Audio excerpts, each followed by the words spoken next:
ప్రభుత్వ ఉద్యోగులకి maternity leaves అని ఇస్తారు. అంటే కాన్పప్పుడు, డెలివరీ అప్పుడు, ఆ ముందు, ఆ తర్వాత కొన్ని రోజుల పాటు. ఈ సెలవుల్ని ఇదివరకటి రోజుల్లో ప్రభుత్వాలు ఏం చేసినాయంటే జనాభా నియంత్రణ చర్యల్లో భాగంగా ఇద్దరిని కన్నంత వరకు మాత్రమే ఆ సెలవులు. ఆ పైనైతే సెలవులివ్వం. మీకు లాస్ ఆఫ్ పే అంటే అప్పుడు ఇక కనకుండా ఉంటారు అన్నటువంటి ఉద్దేశ్యంతో చేసుకొచ్చారు. అదే ఇప్పటికి సాగుతుంది. ఇప్పుడేమో జనాల్ని పెంచుకోవాల్సినటువంటి సందర్భం ఓ పక్కన చర్చ జరుగుతున్నటువంటి నేపథ్యంలో. అయితే తమిళనాడులో ఇట్లాంటి కేసే వచ్చినప్పుడు సుప్రీంకోర్టు అసలు ఎంతమంది పిల్లల్ని కన్నా సరే మాతృత్వ సెలవులు ఇవ్వాల్సిందేనని తేల్చి చెప్పింది. దేశవ్యాప్తంగా మహిళా ఉద్యోగులకు ప్రసూతి సెలవు ఇవ్వడానికి పిల్లలు ఎంతమంది ఉన్నారనేది పరిగణలోకి తీసుకోరాదని సుప్రీంకోర్టు ద్విసభ్య ధర్మాసనం తేల్చి చెప్పింది. పిల్లల సంఖ్య మీద పరిమితేది లేదని స్పష్టం చేసింది. తమిళనాడుకి చెందినటువంటి మహిళకి 2006లో మొదటి వివాహం జరిగింది.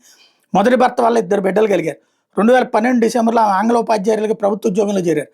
2017లో విడాకులు తీసుకున్న పిల్లలిద్దరూ మొదటి భర్తే వద్దే ఉన్నారు.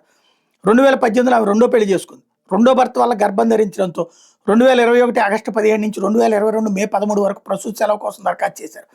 ప్రభుత్వ ఉద్యోగులకు 2 పిల్లల వరకు ప్రసూతి సెలవు ఇవ్వాలనే 101A నిబంధనను ఉటంకిస్తూ ఆమె దరఖాస్తును అధికారులు తోసిపుచ్చారు.